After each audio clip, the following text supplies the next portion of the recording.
Housewife by Tagore. When we were 2 years or so below the scholarship class, our teacher was Rabindranath. He was clean-shaven, with closely cropped hair except for a short pigtail. The very sight of him scared boys out of their wits. In the animal world, creatures that sting do not bite. Our teacher did both. His blows and slaps were like hailstones, pounding saplings, and his sarcasm too burned us to the core. He complained that the relationship between pupils and teacher was not what it was in times past, that pupils no longer revered their teacher like a god. Then he would hurl his power down onto our heads like a slighted god, roaring thunderously. But his roaring was mixed with so many coarse words that no one could have taken it for a thunderbolt. His ordinary Bengali appearance too belied like the noise he made, so no one confused this god of the second stream of the third year with Indra, Chandra, Varuna or Kartik. There was only one god like him, Yama, god of death. And after all these years, there is no harm in admitting that we often wished he would go there and then to Yama's home. But clearly, no god can be more malevolent than a man god.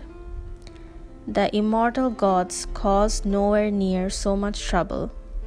If we pick up flower and offer it to them, they are pleased. But they do not harass us if we don't offer it. Human gods demand far more. If we fall the slightest bit short, they swoop, red-eyed with fury, not at all godlike to look at. Our teacher had a weapon for torturing boys that sounds trivial, but which was actually terribly cruel. He would give us new names. Although a name is nothing but a word, people generally love their names more than their own selves. They will go to tremendous lengths to further their names. They are willing to die for them. If you distort a man's name, you strike at something more precious than life itself. Even if you change someone's ugly name to a pretty one, Lord of Ghosts, say to Lotus Lover, it's unbearable. From this we derive a principle that the abstract is worth more to us than the material. Fees to the goldsmith seem dearer than the gold. Honor means more than life, one's name more than one's self. Because of this deep law of human nature, Shashi Shekhar, Moon Crown, was intensely distressed when Rabindranath gave him the name of Bhetki, flatfish. His misery was doubled by the knowledge the name was precisely pointed at his looks. Yet all he could do was sit quietly and suffer silently. Ashu was given the name Ginni, housewife, but there was a story behind this. Ashu was the goody-goody of the class. He never complained to anyone. He was very shy. Maybe he was younger than the others. He smiled gently at anything that was said to him. He studied hard. Many were keen to make friends with him, but he never played with any other boy. As soon as we were released from class, he would go straight home. At 1 o'clock every day, a servant girl would bring him a few sweets wrapped up in a leaf and a little bell-metal pot of water. Ashu was very embarrassed by this. He could not wait for her to go home again.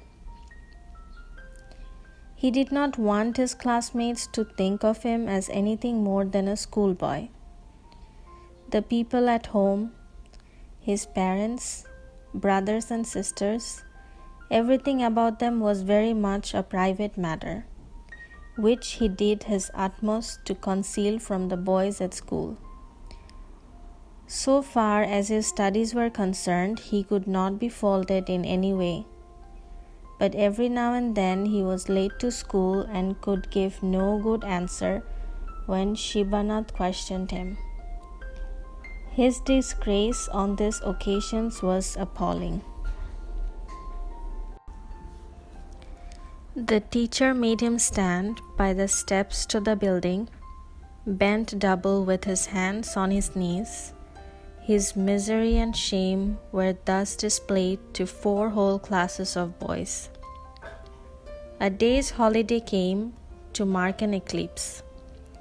The next day, Shibanath took his place on his stool as usual, and looking towards the door, saw Ashu entering the class with his slate and school books wrapped in an ink-stained cloth.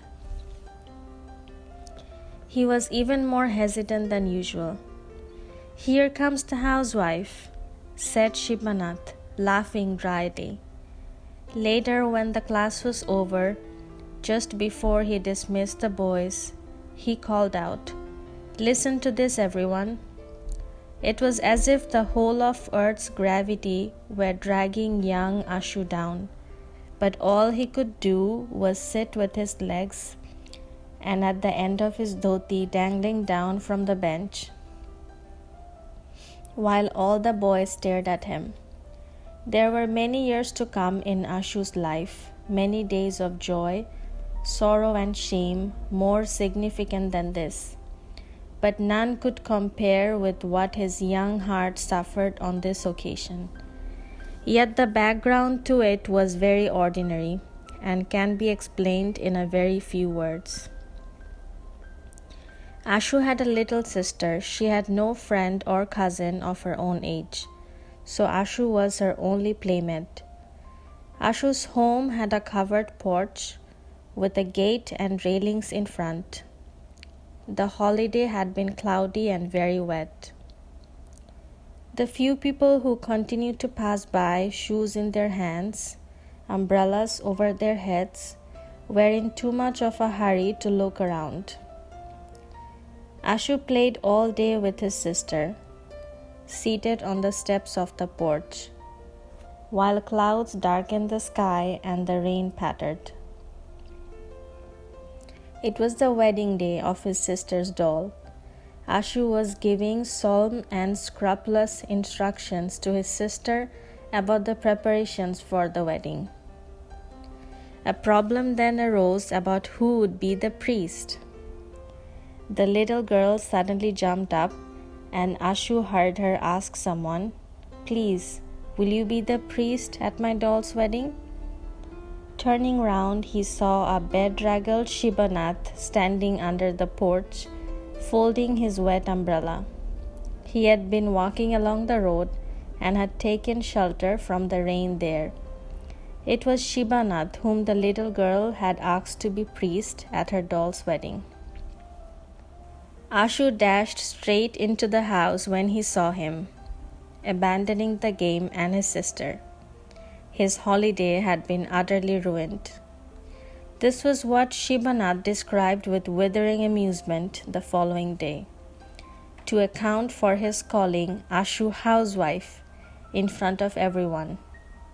At first the boy smiled gently, as he did to everything he heard, and tried to join in a little with the merriment all around him.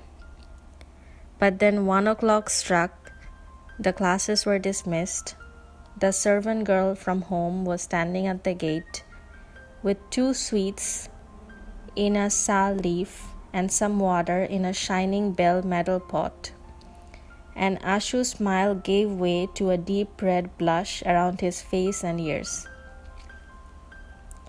The veins in his aching forehead began to throb. He could no longer hold back the flood of tears in his eyes. Shibanath took a light meal in his restroom. and settled down for a smoke. The boys danced around Ashu, boisterously chanting, "Housewife, housewife." He realized that to play with your little sister on a school holiday was the most shameful thing in the world, and he could not believe that people would ever forget what he had done.